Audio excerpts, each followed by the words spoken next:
Animatrix crime সিনের এই অনুষ্ঠানে আমি আপনাদের গল্পগুলো বলি ঘটে যাওয়া অপরাধগুলো নিয়ে। আমরা জানি অপরাধীকে, কিভাবে অপরাধ হয়েছিল এবং শেষ পর্যন্ত কি হলো সেই অপরাধীর।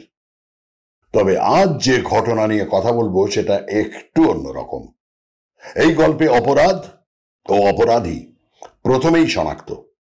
তাদের নিয়ে এই গল্প নয়, এই গল্প বরং তাদের যাদের ওপরে হওয়া দীর্ঘকালীন নির্যাতনের বিরুদ্ধে তারা নিজেরা সোচ্চার হয়েছিল।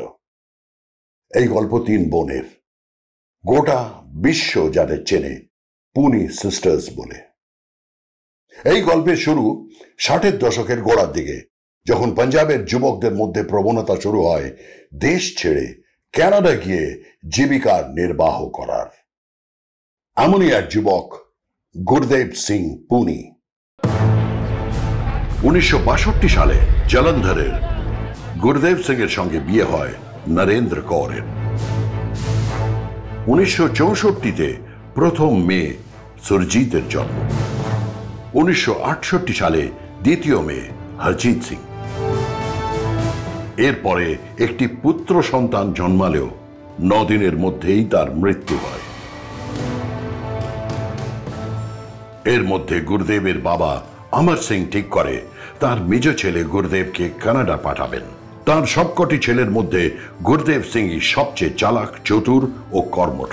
1970 সালে গুরদেব যখন কানাডা যান, নরেন্দ্র তখন সন্তান সম্ভবা। কানাডা গিয়ে গুরদেব শ্রমিক হিসেবে কাজ শুরু করে। খবর পান দেশে নরেন্দ্রের 3য় কন্যা সন্তানের জন্ম দিয়েছে। সেই সময় কন্যা সন্তান মানেই যৌতুক, মানেই খরচা। গুরদেব সিং ডাবল শিফট করে টাকা জোগাড় করতে লাগলো।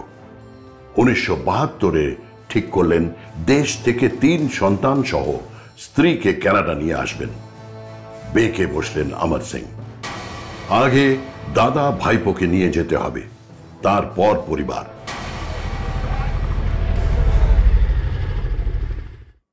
হিসেবটা খুব পরিষ্কার। বাড়ির ছেলেদের বিদেশ পাঠানো মানে সংসারের উপার্জন বাড়বে। তিনি খরচা করে যে বিনিয়োগ গুরদেবের ওপর করেছেন, সোজা কথায় অমর সিং এখন তা সুদে আসলে ফেরত চাইছেন। এখন 2 জন রোজগারে পুরুষের বদলে গুরদেবের পরিবার গেলে আয় তো দুরস্ত। গুরদেব সিং তার ব্যয় কুলিয়ে উঠতে পারবে না, তার মাসুল গুনতে হবে তার পরিবারকেই। যাই হোক, গুরদেব সিং একরকম জোর করে 1973 সালে তার পরিবারকে নিয়ে আসে কানাডায়। প্রথম 8 জনের সঙ্গে ভাড়া বাড়িতে থাকলেও তারা পরে নিজেদের বাড়ি কেনে উইলিয়াম লেনে। 1976-এ ছোট ছেলে জসির জন্ম। এর মধ্যে কানাডায় ভালোভাবে থিতু হয়ে গেছে গুরদেব সিং। এবার সে তার পরিবারের বাকিদের সাহায্য করতে উদ্যত হয়। প্রথমে বড় দাদা এবং পরে বাকিরা একে একে এলো কানাডায়। সবাইকে গুরদেব সিং সাধ্যমতো সাহায্য করতে লাগলো। প্রথম এসে তারা গুরদেব সিং এর বাড়িতেই উঠত। একরকম ভাবেই এসে পৌঁছয় মঞ্জিত বির্ক, গুরদেব সিং এর ভাগ্নে। গুরদেব তার বাড়ির বেসমেন্টে ভাড়া দেন মঞ্জিতকে। আর সেই থেকে এই সুখী প্রাণোচ্ছল পরিবারে নেমে আসে শোকের ছায়া। এক বিকেলে আমরা 3 বোন স্কুল থেকে বাড়ি এসে দেখলাম পুতুলের মতো ছোট একটা বাচ্চা মেয়ে আমাদের বাড়িতে। তাকে দেখে আমরা 3 জনেই খুব খুশি হলাম। মনে হয়েছিল আমরা একজন খেলার সঙ্গী পেয়েছি, খুব মজা হবে। মজাই বটে। কে জানতো সেদিন থেকে আমাদের জীবনে গ্রহণ লাগতে চলেছিল, কারণ ওই পুতুলের মতো বাচ্চাটার বাবা আদপে একটি হিংস্র পশু। এই মানুষটাই মঞ্জিত। নিজের না হলেও সম্পর্কে আমাদের পিস্তত দাদা। বাবা পরিচয় করিয়ে দিয়ে বলেছিল ওকে ভাজি বলে সম্বোধন করতে। আমাদের নিজেদের যেহেতু দাদা নেই, ওকে দাদার মতো সম্মান করতাম, ওর কথা মেনে চলতাম। বাবা ওর থাকার ব্যবস্থা করেছিল বেসমেন্টে, কিন্তু বেসমেন্ট আর আমাদের ঘরের মাঝের দরজাটা খোলা থাকতো। যাতে যে কোনো প্রয়োজনে ওরা সব সময় আমাদের পায়। প্রয়োজনে আমাদের পায়। হাহ, কি অদ্ভুত সমাপতন। মঞ্জিতের স্ত্রী ও মেয়ে এই বাড়িতে বেশ মিলেমিশে গেল। মঞ্জিতকে গুরুদেব সিং এর মেয়েরা দাদা বলে সম্মান করত। গুরুদেব সিংও ভরসা করত তাকে, এতটাই ভরসা করত 1980 সালে তারা যখন ভারতে আসেন, কিছুদিনের জন্য মেজ মেয়ে হরজিতকে রেখে আসেন তার দায়িত্বে, এবং প্রথম রাতেই মঞ্জিতের আসল চেহারা ধরা পড়ল। হরজিতের জবানিতেই শুনুন তার সেই রাতের অভিজ্ঞতা। সেদিন ঘরে আমি আর আমার এক কাকিমা শুয়েছিলাম। কি করে জানি না মঞ্জিত আমাদের ঘরে ঢুকে পড়ে।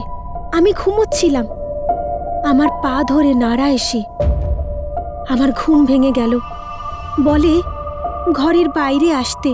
আমার চোখে তখন ঘুম জড়ানো। ঘুমের ঘোরে মনে হলো এ তো ভাজির নিশ্চয়ই আমাকে জরুরি কিছু বলার আছে। ওই আধো ঘুমে আমি ঘর থেকে বেরিয়ে ওর পিছু পিছু যাই। হলওয়েতে ও অপেক্ষা করছিল। আমাকে বলল বাইরে বসার ঘরে আসতে। আর সেখানেই প্রথমবার আমায় ধর্ষণ করে মঞ্জিত। প্রথম, কিন্তু শেষ নয়। এরপর আরো 1000 বার মঞ্জিত আমায় ধর্ষণ করেছিল। এক সময় এটা রুটিন হয়ে দাঁড়িয়েছিল। আমার বাবা, মা আর বোন 3 মাসের জন্য ইন্ডিয়া ছিল, আর এই সময় আমি নিয়মিত ধর্ষিত হয়েছি। ভাবতে পারেন, আমাদেরই বাড়িতে আমাদেরই এইভাবে নিগ্রহ করছে কেউ। বাবা মা ফিরলে আমি ঠিকই করে রেখেছিলাম সবটা বলবো, কিন্তু ওই 11 বছরের আমি সেদিন খুব ভয় পেয়ে গিয়েছিলাম। বারবার বলতে গিয়ে কুণ্ঠা হচ্ছিল, ভয় হচ্ছিল। এভাবেই দিনের পর দিন জঘন্য অপরাধ করে যেতে লাগলো মঞ্জিত। ভয় পেয়ে চুপ থাকলো হরজিত। ফলে বেড়ে গেল মঞ্জিতের সাহস। একদিন এভাবেই 11 বছরের হরজিতের পর মঞ্জিতের লালসার শিকার হলো 17 বছরের সুরজিৎ। এই ঘটনা মূল ঘটনা ঘটার বেশ কিছু আগের। মঞ্জিত একদিন আমার থেকে 1 গ্লাস জল চাইল। আমি ঘরে ওকে জল দিতে গেলে ও আমায় খাটে বসতে বলল। আমি বসলেই ও আমার উরুতে হাত রাখল এবং হাত বোলাতে লাগল। বোনদের মধ্যে আমি বড়, বোধবুদ্ধিও আস্তে আস্তে হচ্ছে। আমি সহজেই বুঝে নিলাম মঞ্জিতের উদ্দেশ্য সুবিধের নয়। আমি ওখান থেকে চট করে বেরিয়ে যাই, কিন্তু মঞ্জিতের খপ্পর থেকে বেরোনো এত সহজ নয়। আমি আবারও ওর লালসার শিকার হলাম। আমার মনে আছে দিনটা ছিল রাখির। রাখি উপলক্ষে আমাদের বাড়িতে ছোট একটা ঘরোয়া অনুষ্ঠানও হয়েছিল। আমাদের ভাই জেসিকে ছাড়াও আমরা বোনেরা সেদিন রাখি পরিয়েছিলাম মঞ্জিতকে। সেদিনই রাতে হঠাৎ আমার ঘুম ভেঙে যায়। দেখি আমারই শোয়ার ঘরে আমারই খাটে বসে আছে একজন কেউ। মনে বুঝলাম মঞ্জিত। আমি কিছু বলার আগেই আমার উপর বল প্রয়োগ করলো, আমাকে খাটে শুইয়ে ধর্ষণ করলো। এরপর বহুবার করেছে, একটা সময় প্রায় প্রতিদিন। আমি বারবার ভেবেছি কাউকে জানাবো, কিন্তু পারিনি। আমার নিজেকে খারাপ, অপবিত্র মনে হতো। লুকিয়ে লুকিয়ে শুধু কাঁদতাম। ভেবে দেখুন, রাখির দিন, যে দিনটিকে ভাই বোনের সম্পর্ক উদযাপনের পবিত্র দিন হিসেবে পালন করা হয়, সেদিন বোনের সঙ্গে ঘৃণ্যতম কাজটি করে দাদা হিসেবে তো বটেই, মানুষ হিসেবেও নিজেকে ব্যর্থ প্রমাণ করল মঞ্জিত। মঞ্জিতের কাম প্রবৃত্তি যত বাড়তে থাকে, ভয় ভীতির মতো বাকি প্রবৃত্তি উধাও হতে থাকে। সে দেখে যে বাড়িতে সে ভাড়া থাকে সেই বাড়িরই দুটো মেয়ের ওপর অত্যাচার করেও যখন সে পার পেয়ে যাচ্ছে, তার আত্মবিশ্বাস উঠে যায় তুঙ্গে।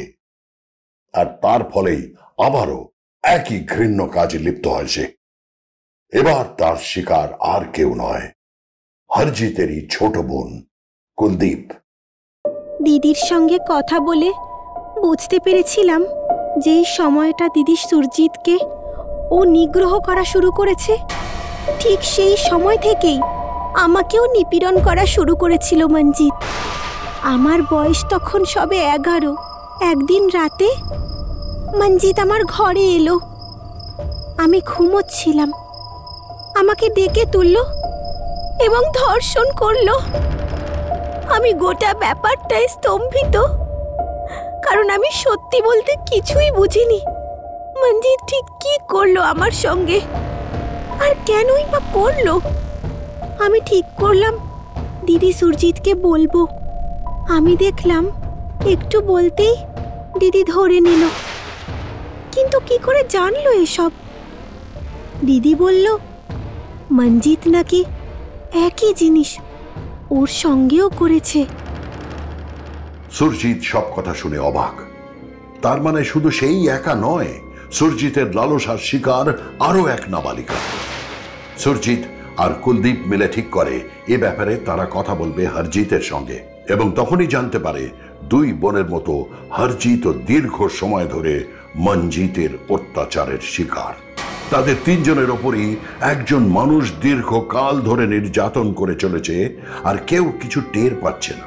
এই চিন্তা যেমন তাদের রক্ত গরম করে দেয়, তেমনি ভরসা জাগে যে এই অত্যাচারের বিরুদ্ধে এক নয়, তিনজন একসঙ্গে লড়াইতে নামতে পারবে। তিন পুণ্যি বোন ঠিক করে মাকে জানাবে। জানায়ও, কিন্তু মায়ের প্রতিক্রিয়ার জন্য তারা প্রস্তুত ছিল না মোটেও। গুরুদেব ছোট থেকেই মেয়েদের শিখিয়েছেন পরিবারের গুরুজনদের, বিশেষ করে পুরুষদের প্রতি শ্রদ্ধাশীল হতে। তাই কি নরেন্দ্র কর ভয় পেয়েছিলেন যে এই ঘটনার তীর তার মেয়েদের দিকেই ঘুরে আসবে? নাকি এক দশক আগে গুরুদেবের নিজের পরিবারকে এই দেশে নিয়ে আসা নিয়ে তার বাবার যে নিষেধাজ্ঞা ছিল, গুরুদেব সেটা লঙ্ঘন করেছিল, তার ফলেই এই পরিস্থিতি? তাই এই অন্যায়ের বিরুদ্ধে মুখ খোলা সমীচীন বোধ করেননি নরেন্দ্র কর? নাকি চিরাচরিত ধারণা, পরিবারের বদনামের আশঙ্কা বা মেয়েদের বিয়ে হওয়ার সমস্যা, এই কারণগুলো সেদিন মুখ বন্ধ করে দিয়েছিল নরেন্দ্র করের? এরপরে বিভিন্ন সময় অবশ্য এই তিন বোন মায়ের কাছে এই বিষয়ে নিয়ে গেছে বিচারের আশায়। যথারীতি কোনো আশার বাণী শোনাতে পারেনি নরেন্দ্র কর। এমনকি এই কথা কানে যায় গুরুদেব সিং এরও। বলা বাহুল্য, তিনিও এ ব্যাপারে কোনো পদক্ষেপ নেননি। উল্টে মতের বিরুদ্ধে সুরজিতের বিয়ে দিয়ে দেওয়া হয়। কিন্তু শৈশবের ট্রমা তার পিছু ছাড়ে না। স্বামীর সঙ্গে স্বাভাবিক সম্পর্ক তৈরি হয় না। উল্টে যখনই বাবার বাড়িতে আসেন আবারও সম্মুখীন হন মঞ্জিতের পাশবিক প্রবৃত্তির। স্বামীর সঙ্গে দূরত্ব বাড়তে থাকে, সুরজিতের নিজের প্রতি ঘৃণা বাড়তে থাকে। দুবার আত্মহত্যার চেষ্টা করেন তিনি। অবশেষে ডিভোর্স হয়ে যায় সুরজিতের। বাকি দু বোনও চেষ্টা করেন বিভিন্ন কোর্স ওয়াক ও খেলাধুলোয় থাকতে, তবু তারা মুক্তি পায় না, যতদিন না মঞ্জিত নতুন বাড়ি কিনে চলে যায় এই বাড়ি ছেড়ে। কেটে যায় অনেকটা সময়। হরজিত বিবাহিত। সুরজিতের দ্বিতীয় বিয়ে হয়েছে, জন্ম হয়েছে ফুটফুটে এক কন্যা সন্তানের। কাজ করে মেন্টাল হেলথ নিয়ে। কুলদীপ তখন ফ্লাইট অ্যাটেন্ডেন্ট। তার ওই ট্রমার কারণে বিয়ে না করাই সমীচীন বোধ করেছে সে। সব চলছিল একরকম, কিন্তু 2006-এর এক বিকেল বদলে দিল সবকিছু। হরজিত ফেসবুক ঘাঁটতে ঘাঁটতে আটকে গেল একটি ছবিতে। সেখানে একটি লোক আপত্তিজনকভাবে একটি মেয়ের কাঁধ জড়িয়ে আছে, আর মেয়েটির চোখে মুখে অস্বস্তি স্পষ্ট। লোকটি আর কেউ নয়, মঞ্জিত ভির্ক। নিমেষে মাথায় ফিরে আসে পুরনো সব স্মৃতি। ছবির মেয়েটির মধ্যে 10 বছর আগের নিজেকে দেখতে পান হরজিত। আজ এতদিন পর হরজিতের মনে হয় তিনি সবাইকে জানাবেন তাদের ওপর হওয়া অত্যাচারের কথা। যে সাহস 10 বছর আগে তিনি দেখাতে পারেননি, আজ সেই সাহসে ভর করে আর চুপ না থাকার সিদ্ধান্ত নিলেন তিনি। প্রথমেই সব কথা খুলে বললেন স্বামীকে। স্বামী তাকে সাহস দিলেন এই অন্যায়ের বিরুদ্ধে লড়াইয়ের।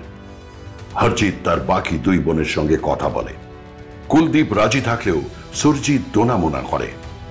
তাদের এক পিসির সঙ্গে আলোচনা করে। আয়োজন করা হয় এক পারিবারিক মিটিং এর। 1980 থেকে 1984 অবধি মঞ্জিত এই 3 বোনের সঙ্গে কি করেছেন সেই কাহিনী শোনান।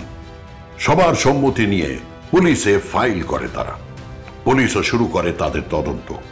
সব শুদ্ধ 6টি কেস চার্জ করে তারা মঞ্জিতের বিরুদ্ধে। তদন্ত শুরু হয়, আদালতে বিচারও শুরু হয়। মঞ্জিত সর্বৈবভাবে দোষী সাব্যস্ত হয়। আইনি গাফিলতি দেখিয়ে মঞ্জিত ছাড়া পেয়ে গেলেও 3 বছর পর কোর্টে আবার কেস ওঠে 2023-এ। মঞ্জিতের তখন 60 বছর বয়স। তখনও তার বিরুদ্ধে একজন নিগ্রহের অভিযোগ আনেন। তবে মোটে 2 মাসের জেল হয় মঞ্জিতের। কিন্তু তাই বলে কি হার মানে তারা? একদম নয়। হরজিৎ এই ঘটনা নিয়ে বই লেখেন, দ্য সাইলেন্ট স্টোরি। তার গল্প বলে স্কুল কলেজে তৈরি করেন সচেতনতা। 3 বোনই আজ উইমেন্স রাইটস অ্যাক্টিভিস্টস। যাতে তাদের গল্পে অনুপ্রাণিত হয়ে আরো একজন মেয়ে না মেনে নেয় তার উপর হওয়া অত্যাচার। যাতে একজন মাও তার সন্তানকে সব জেনেও চুপ থাকতে না বলেন। নমস্কার, আমি সব্যসাচী চক্রবর্তী।